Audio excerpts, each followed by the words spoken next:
한인재단 KAF의 올해 기부금이 100만 달러를 돌파했습니다. 오픈 청지기 재단도 저소득층과 노년층을 위해 2만 달러를 기부하는 등 연말이 다가오면서 한인 사회에도 따뜻한 나눔의 물결이 확산되고 있습니다. 11월 첫째 주 주요 한인 사회 소식을 종합했습니다. 이원정 기자입니다. 센터 메디컬 그룹이 시니어들을 위한 사회환원 골프 대회를 개최했습니다. 오늘 로스 카요티스 컨트리 클럽에서 열린 이번 대회는 올해로 네 번째로 참가자 120명의 참가비 전액을 참가자의 이름으로 지역사회 어르신들에게 기부했습니다. 저희가 이제 매년 좀 다른 단체에 기부를 함으로써 이웃을 섬기는 목적으로 골프 대회를 개최하게 되었습니다. 장학금으로 보통은 대부분 전액 기부되는 형식입니다. 센터 메디컬 그룹은 앞으로도 이런 문화적 치유적 경험을 통해 한인 시니어들의 삶과 질 향상과 건강한 커뮤니티 조성에 지속적으로 기여할 계획입니다. 2025 아시안 명예의 전당에 한인 3명이 입성했습니다. 지난 1일 LA 다운타운 빌트모어 호텔에서 열린 이번 헌액식에는 NBA 농구 선수인 야오밍과 일본 록밴드 엑스제팬의 요시키 등 개인 14명과 한 개 기관이 선정됐으며 한인으로는 한국 최초 우주인인 이소연 박사와 이수만 A2O 엔터테인먼트 키 프로듀서 겸 비저너리 리더, 권일현 H마트 회장이 선정됐습니다. 아시안 명예의 전당은 매년 과학과 예술, 비즈니스, 인권 등 다양한 분야에서 세계적 영향력을 끼친 아시아계 인사를 선정합니다. 메릴랜드 한인회가 선거관리위원회를 구성해 차기 회장 선거에 돌입했습니다.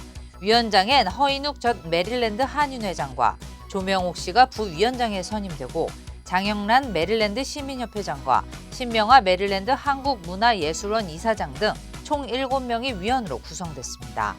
선관위는 입 후보자 등록 마감일 등 차기 회장 선거 일정을 논의하고 확정한 후 추후 공고할 예정입니다. 마린 카운티 산라파엘에서 80대 한인 여성이 차량에 치여 숨지는 사고가 발생했습니다. 마린 카운티 검시국은 정모 씨가 지난달 29일 오전 10시 30분쯤 산라파엘 다운타운 2가와 A스트리트 교차로 인근에서 길을 건너던 중 차량에 치여 사망했다고 밝혔습니다. 경찰은 운전자를 체포했으며 정확한 사고 경위를 조사 중입니다. 서부 최대 아시안 영화 축제인 샌디에고 아시안 영화제가 오는 11월 6일부터 열립니다. 15일까지 샌디에고 극장들에서 열리는 이번 영화제에는 칸과 토론토, 베니스 등 주요 국제 영화제에서 호평을 받은 세계 30개국의 150여 편 영화가 상영될 예정입니다. 주요 한국 영화로는 박찬욱 감독의 어쩔 수가 없다와 디바인성 감독의 여름의 카메라, 홍상수 감독의 그 자연이 내게 뭐라고 하니 등 다양한 영화가 소개됩니다. 오픈뱅크와 오픈청지기 재단이 저소득층과 노년층을 위한 종합 커뮤니티 키친과 직업개발 프로그램에 동참합니다. 오픈뱅크와 오픈청지기 재단은 이스트몬트 커뮤니티 센터 ECC를 방문해 저소득층과 노년층을 위한 프로그램에 2만 달러를 전달했다고 밝혔습니다. ECC는 지난 1968년에 설립됐으며 지역 주민들을 위한 식량 지원 프로그램과 함께 다양한 교육 프로그램을 운영하고 있습니다. 대한인 국민회 기념재단과 사이버 외교사절단 방크가 한인 이민사와 독립운동사를 글로벌 문화 콘텐츠로 개발, 홍보할 계획입니다. 양 기관은 지난달 31일 업무 협약을 체결해 한인 독립운동가의 업적과 정신을 전 세계에 알리는 콘텐츠 제작과 홍보 활동을 전개하며 차세대 재외동포들이 독립운동가 정신을 계승하고 글로벌 한류 홍보대사로 성장할 수 있는 프로그램을 운영할 계획입니다. 50대 한인 남성이 마운틴 하이 스키 리조트 인근 도로에서 교통사고로 숨졌습니다. 캘리포니아주 고속도로 순찰대는 지난 1일 오전 11시쯤 최모 씨가 라르고 비스타 로드 인근 빅 파인스 하이웨이에서 차량이 전복되는 사고로 현장에서 사망했다고 밝혔습니다. 경찰은 이번 사고는 최 씨 단독 사고로 추정했으며 동승자 여부와 사고 경위 등에 대해 조사 중입니다. 앞으로 연방 이민서비스국에 지불하는 이민과 비자 관련 신청 수수료는 체크로 낼 수 없게 됩니다. 이민국은 지난달 28일부터 H-1B와 취업허가, 영주권 등 비자의 수수료를 은행 계좌를 통한 ACH 자동 인출이나 크레딧 데비카드를 통해서만 납부해야 한다고 밝혔습니다. 샌프란시스코 총영사관이 최근 한인들을 대상으로 금융사기 보이스피싱 범죄가 지속적으로 발생하고 있다며 주의할 것을 당부했습니다. 총영사관은 발신번호를 조작해 총영사관이나 주미대사관, 한국검찰청 등에서 전화를 걸어 영사나 사무관, 검사 등이라고 밝히며 수신인의 명의로 통장이 개설되었거나 문서를 찾으러 영사관으로 오라고 접근한다고 밝혔습니다.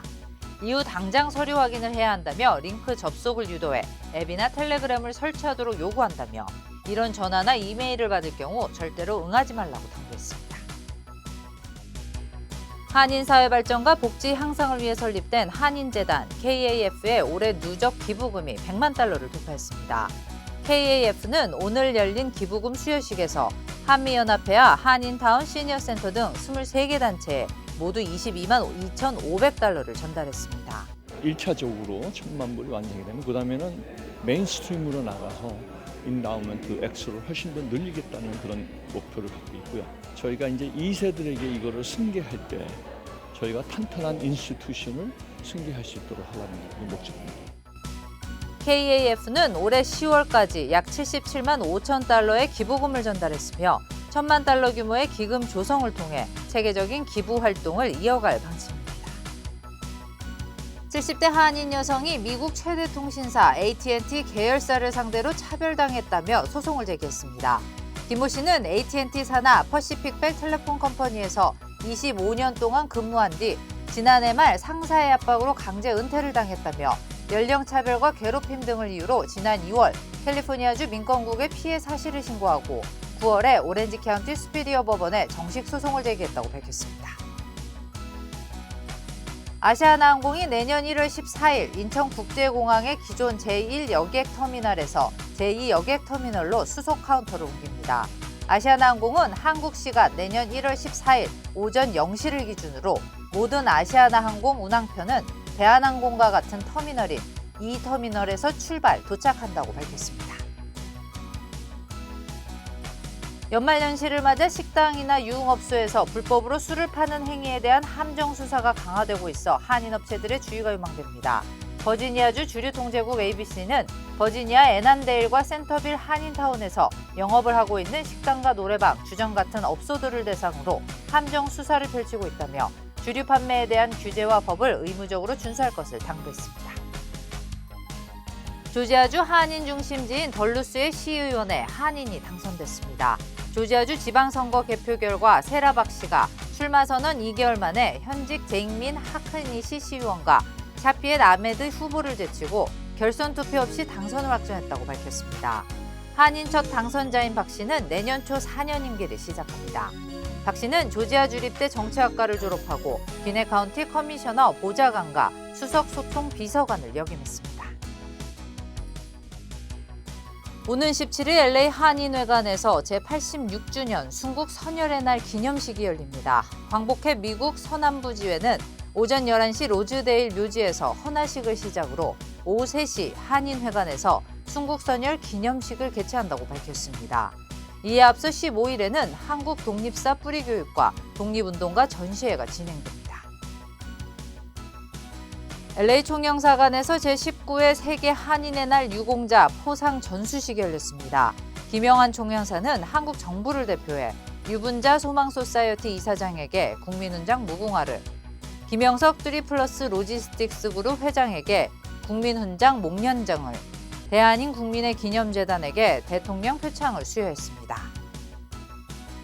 재미한인 과학기술자협회가 오는 22일 퀸즈 세인트조스 대학에서 수학과학 경시대회를 개최합니다. 오전 9시부터 오후 4시까지 진행되는 이번 대회에는 과학은 2학년에서 12학년 학생들이 참가 가능하며 수학은 4학년에서 11학년 학생들이 참가할 수 있습니다. 협회 측은 등록을 원하는 학생들은 오는 20일까지 협회 웹사이트에서 등록하거나 대회 당일 현장 등록도 가능하다고 설명했습니다. 워싱턴 DC 전역에서 청소년 통행 금지 기간이 크게 연장됐습니다. DC시의회는 현행 90일이었던 청소년 통행 금지 기간을 200일 이상으로 연장하는 긴급 법안을 통과시켰습니다. 이번 조치는 헬로윈데이였던 지난 31일 네이비야드에서 청소년들의 무질서한 행동으로 인해 정부가 공공 비상사태를 선포한 후에 이뤄졌습니다. 애틀란타 조지아 한인 상공회의소가 창업을 준비하는 한인들을 돕기 위해 공모전을 개최합니다. 상공회의소는 창업 준비자 2명을 선발해 각각 $10,000씩 지원할 예정으로 1차 서류 심사 후 2차 파워포인트 심사가 진행된다고 밝혔습니다. 공모 마감일은 11월 20일이며 서류는 이메일로 보내야 합니다. 대한항공이 유력 종합일간지 USA 투데이가 주관하는 리더스 초이스 어워즈에서 3개 부문을 수상했습니다. 대한항공은 비즈니스 1등석 부문에서 2위, 객실 승무원 부문 3위, 기내식 부문 3위에 올랐다고 밝혔습니다.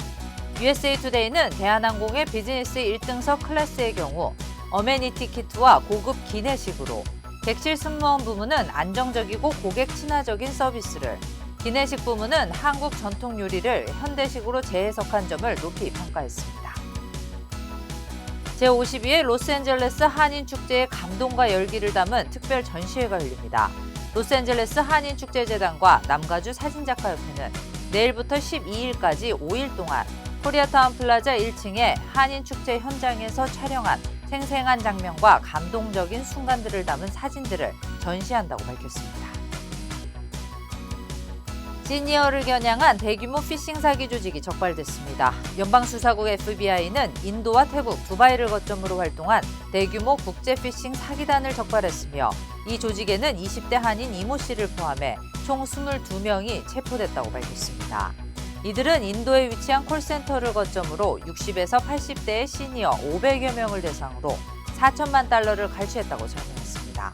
수사팀은 추가 피해자와 제보를 받고 있습니다. 조지아주 케네소 주립대학 한인 교수 2명이 미국 토목학계 펠로우에 선정됐습니다. 케네소 주립대는 서영국 교수와 권재현 교수가 학문 분야 연구 성과를 인정받아 미국 토목학계 펠로우에 선정됐다고 밝혔습니다. 서 교수는 공과대학 토목공학과 교수, 권 교수는 토목공학과 부교수로 재직하고 있습니다. 워싱턴주 중부 야키마 지역에서 한인들을 위한 취업 지원 행사가 열립니다. 한인생활상담소는 오는 17일과 18일 야키마 지역 워크소스 센터에서 한인들을 위한 현장 취업 지원과 통역 동행 서비스를 제공한다고 밝혔습니다. 참여를 원하는 한인들은 가까운 지역센터를 방문하거나 한인생활상담소에 전화 예약해야 합니다.